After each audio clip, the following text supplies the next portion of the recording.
Direto aqui desta cozinha, em João Pessoa, eu estou falando que o Evangelho vai voltar a ser pregado nas casas como era antes lá no princípio, no dia de Pentecostes. Você sabia, Diante, que o Evangelho, quando a Igreja de Cristo começou aqui na Terra, depois de Pentecostes, ali quando houve aquele movimento do dia de Pentecostes, a igreja ela passou a se reunir nas casas? Você sabia que eles tomavam santa ceia nas casas? A comunhão era feita nas casas? Então, esse evangelho, lá do dia de Pentecostes, ele está voltando no final da era em que estamos vivendo. O evangelho será pregado nas casas, como está acontecendo hoje em muitos lares, inclusive da mensagem. Primeiro porque Deus nunca mandou ninguém fazer igreja. Ele diz em sua palavra aqui, olha, Marcos capítulo 16, no seu versículo 15. Então quando a Bíblia fala do ide, em Marcos capítulo 16, no seu versículo 15, e de pregar o evangelho a toda criatura. É para você ir. É para você ir. Vai. Mas nós não temos mais o ide, nós temos o vinde. Vinde para a igreja, vinde congregar, vinde trazer seus dízimos, vinde trazer suas ofertas. A Bíblia diz que é para trazer os dízimos para a casa do tesouro, para a casa de Deus, para que haja mantimento na casa do Senhor. Mas os dízimos hoje, com esse evangelho pregado e com esse ensinamento deturpado, que deturparam a palavra, ao invés de levar os dízimos e oferta à casa do Senhor, à casa do tesouro, para que haja mantimento na casa de Deus, os dízimos e oferta é levado para a casa do pastor. Tudo é para o pastor. Porque o pastor colocou na cabeça dele que os dízimos, tudo que ele diz é para ele. E não é assim. Não é. Então está aí essa situação. Qual foi a religião que Deus criou? Será que Deus criou alguma religião? A Bíblia aqui me diz que Deus criou um, ou se tiver uma. Olha aqui como é que essa religião de Deus é. Tiago capítulo 1, no seu versículo 27. A religião pura e imaculada para com Deus, o Pai, é esta. Vê se a tua igreja aí, pastor, se cumpre isso aqui que está em Tiago. Visitar os órfãos e as viúvas nas suas tribulações, guardando-se da corrupção do mundo. Visitar os pobres, as viúvas, ajudá-las, a esses necessitados que sofrem, os que estão abandonados, que passam fome. Essa é a religião de Deus. Vocês fazem isso? Levante um pastor aí para dizer que eu faço isso. Estão fazendo isso aí? Isso também é o ide de Jesus. Estão fazendo isso? Está difícil. Como era que a igreja de Pentecostes? Como era que a igreja de Pentecostes? Como era a ação dela? Como era que essa igreja fazia? Aqui, em Atos capítulo 4, no seu versículo 33 e 34, olha como é que a igreja de Atos, elas procediam. Por isso que elas tinham poder. Por isso, Diédia, que os apóstolos e os discípulos, eles tinham poder e autoridade. Quando eles falavam uma coisa, aquilo acontecia. Porque a visão deles não era no dinheiro, não era na riqueza, não era nos bens materiais, não era na fazenda, não era nas casas boas, nas mansões. Quem tinha um camelo naquela época era bem que ter uma Ferrari. Se você tinha um jumento, era bem que você ter uma Lamborghini. E a visão dos apóstolos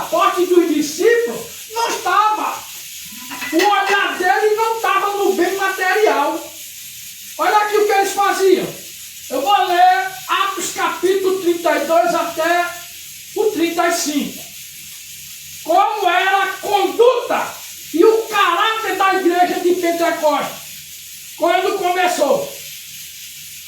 E era o coração e a alma da multidão dos que criam. E ninguém dizia que coisa alguma do que possuíam. Ele não se papulava do que tinha. Ah, eu sou rico. Ah, o doutor fulano de tal está na igreja. Ah, o prefeito está na igreja hoje. Vamos pegar uma mensagem aí moderada, para não espantar o doutor, o engenheiro, o médico, o empresário, o governador, o presidente. Vamos pegar uma mensagem aqui para amansagar, para agradar o prefeito, o governador, o presidente, o empresário. Aqui não tinha nada disso não, nessa igreja de Pentecostes. Era a sua própria, mas todas as coisas lhe eram comuns. Tudo era comum para ele. Você podia ter a riqueza que fosse, mas você não se gabava de ser rico. Não. Todos, o pensamento era um só. E os apóstolos davam com grande poder testemunho da ressurreição do Senhor Jesus, e em todos eles havia abundante graça. Não havia, pois, entre eles necessidade alguma, porque todos os que possuíam herdades ou casas, vendendo-as, traziam o preço do que fora vendido e o depositavam aos pés dos apóstolos. Eles vendiam aquela casa que ele tinha, não é que ele ia vender tudo, mas eles vendiam a casa que tinham, e ali aquele dinheiro ele trazia e depositava aos pés dos apóstolos para ajudar os que mais precisavam. E repartia-se por cada um, segundo a necessidade que cada um tinha. Você viu aqui, igreja, como é que funcionava a igreja de Pentecostes? Agora eu lhe pergunto, minha querida, é isso que você vê hoje na igreja hoje? Não. É dessa maneira que você vê hoje as igrejas? Não. Não tem.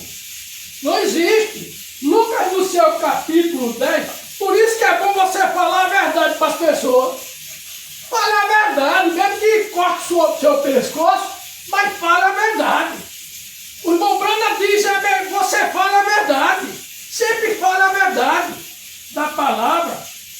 Lucas capítulo 10, no seu versículo 3, tem outro ide aqui. Lucas 10, versículo 3 e diante. Diz aqui, ó, ide, eis que vos mando como o cordeiro no meio de lobos.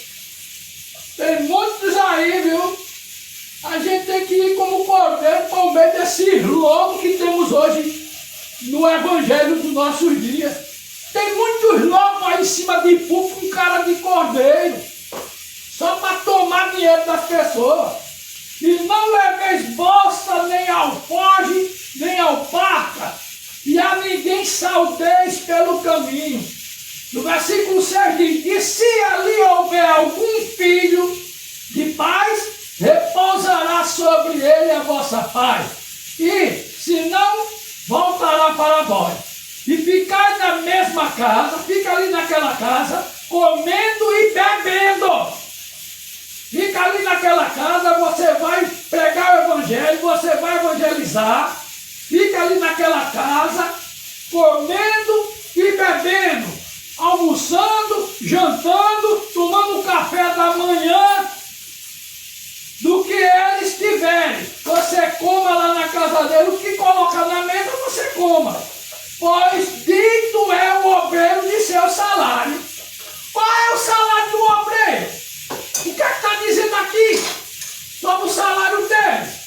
Eles estavam ali numa missão para pregar o evangelho, como Jesus mandou. Não leve bolsa, não leve nada, não aceite dinheiro de ninguém. Fica ali naquela casa, você durma e ali você coma.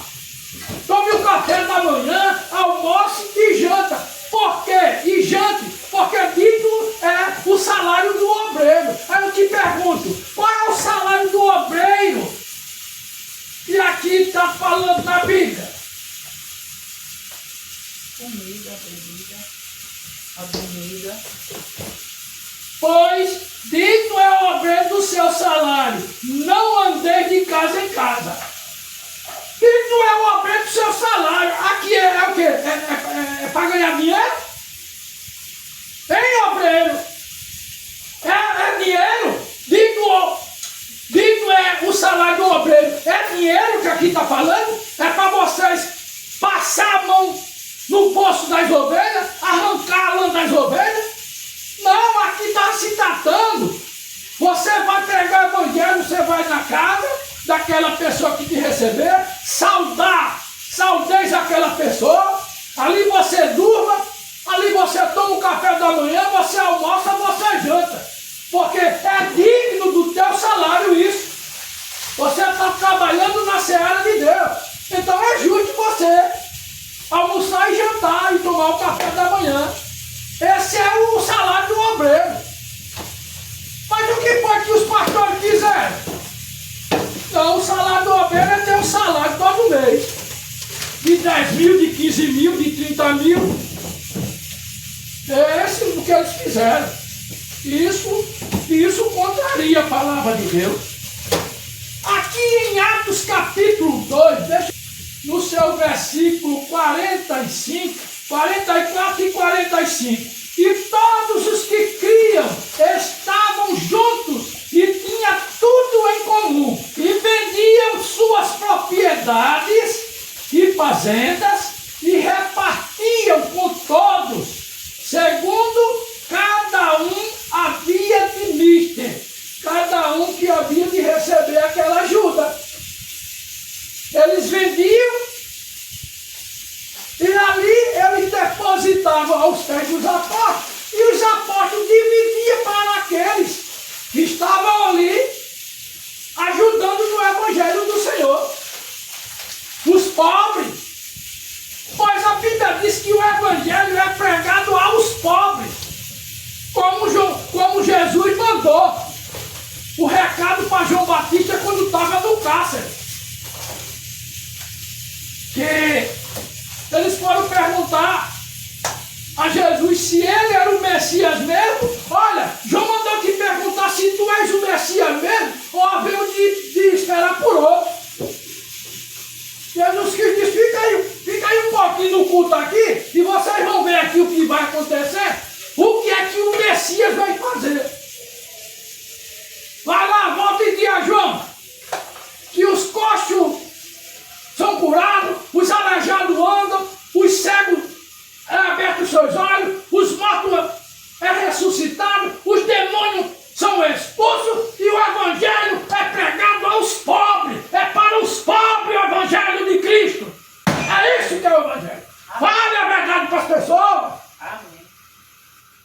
A vontade de gritar. Dê glória a Deus. Lembrando aqui na mensagem, e a tua semente possuirá a porta do seu inimigo.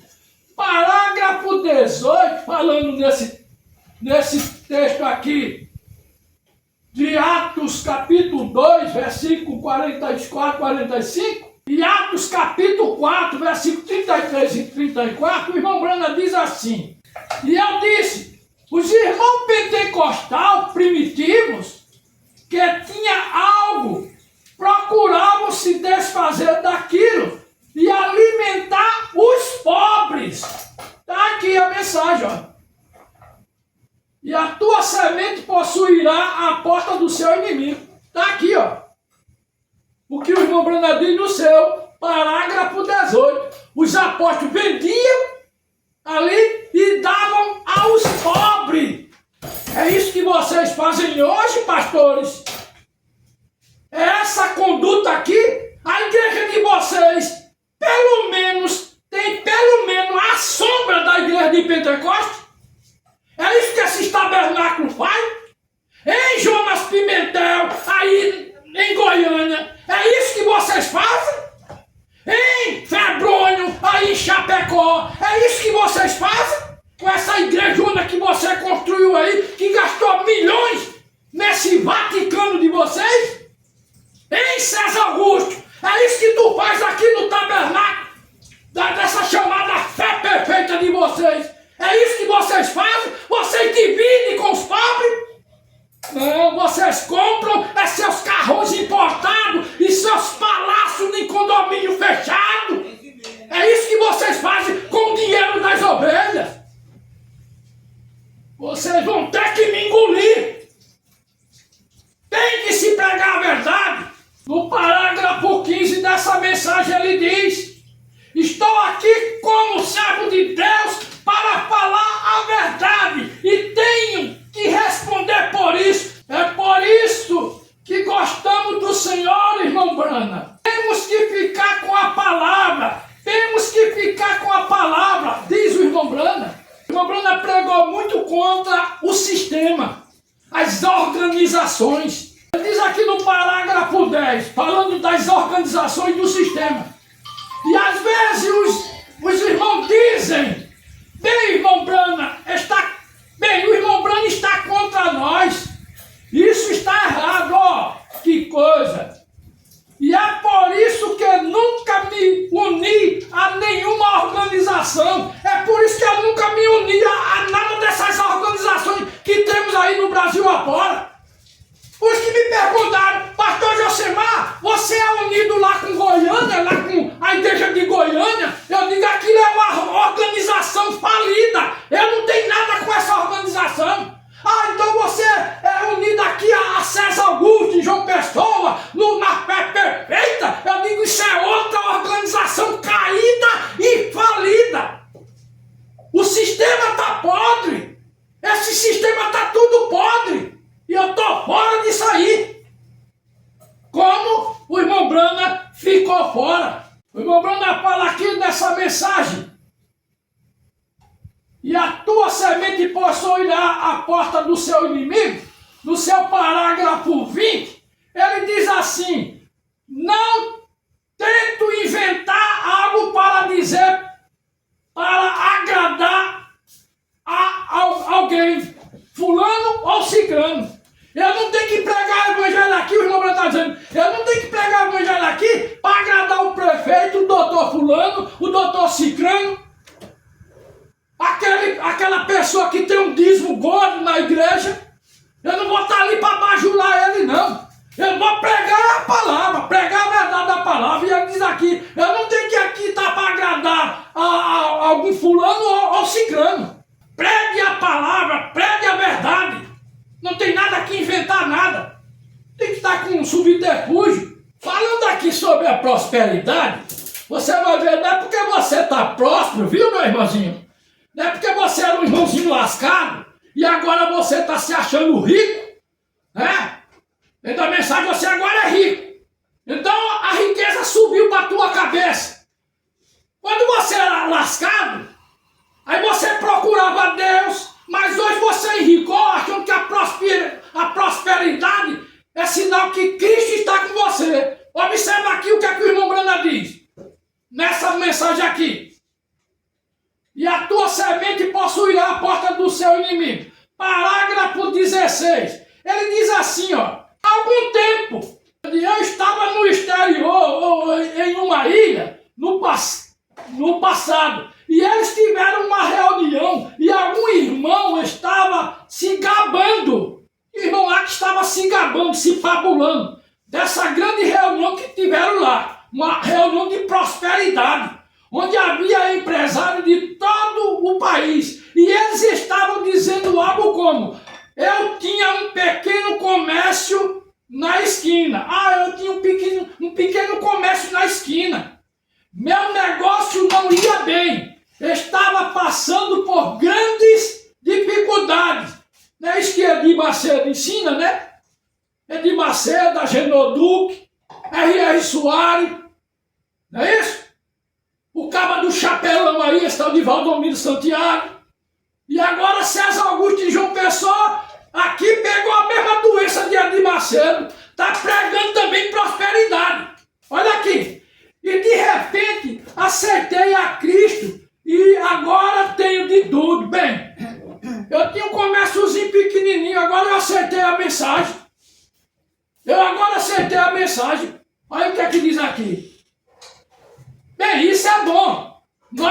precisamos isso é bom. Mas prosperidade nem sempre significa Cristo.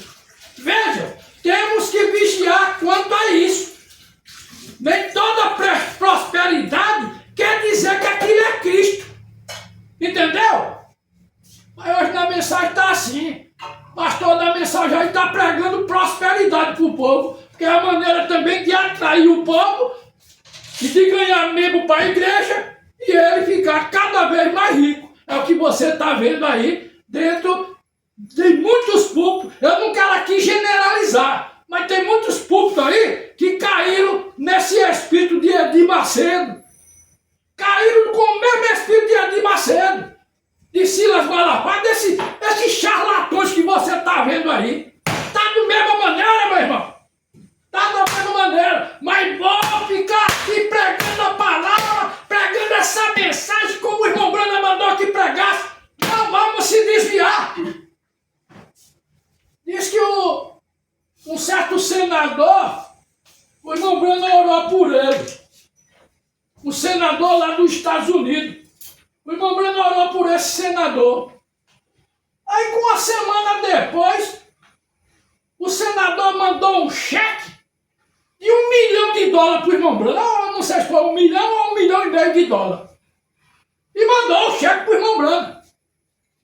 E quando o irmão Breno pegou aquele cheque na mão, que viu aquela cifra de $1 milhão ou $1,5 milhão, o senador mandou uma carta agradecendo a ele por ter sido curado de um câncer que tinha no pescoço e o câncer caiu ali e esse homem foi curado. E quando manda esse cheque para o irmão Brana pegou a caneta, pegou um lápis, pegou uma caneta e colocou assim atrás do cheque. Não prego evangelho por dinheiro. Não prego evangelho por dinheiro. Escreveu atrás do cheque assim, ó. Não prego evangelho por dinheiro e devolveu o cheque. Tu já pensou hoje dentro da mensagem com a maioria desses pastores da mensagem que são os verdadeiros cães gulosos, hein? Não são todos, com raras exceções. Mas já pensou se chegasse um cheque? Não precisava ser um cheque alto, não. Basta um cheque de R$1.000. Basta ele receber um cheque de R$1.000, imediatamente ele passa a mão, coloca no bolso, deposita lá na conta dele, rapaz. É isso que acontece. Ora, eu conheço essa classe. Eu conheço a maioria de muitos pastores dentro da mensagem que só querem comer, ó. Comer da lã das ovelhas. Por isso que não gosta daquilo que a gente está pregando. Eu aqui digo, eu prefiro comer bolacha seca na beira do riacho aqui. O meu feijão, meu arroz, vem aqui para esse fogão para ser cozinhado. Mas quero ter minha consciência tranquila que não peguei dinheiro de ninguém e não me vendi, não me corrompi e não preguei o evangelho de mercenário, o evangelho por dinheiro. E por isso eu dou glória a Deus por isso. Está aqui o meu feijão indo para a mesa, aqui pro fogão. Minha esposa cozinhando aqui o feijãozinho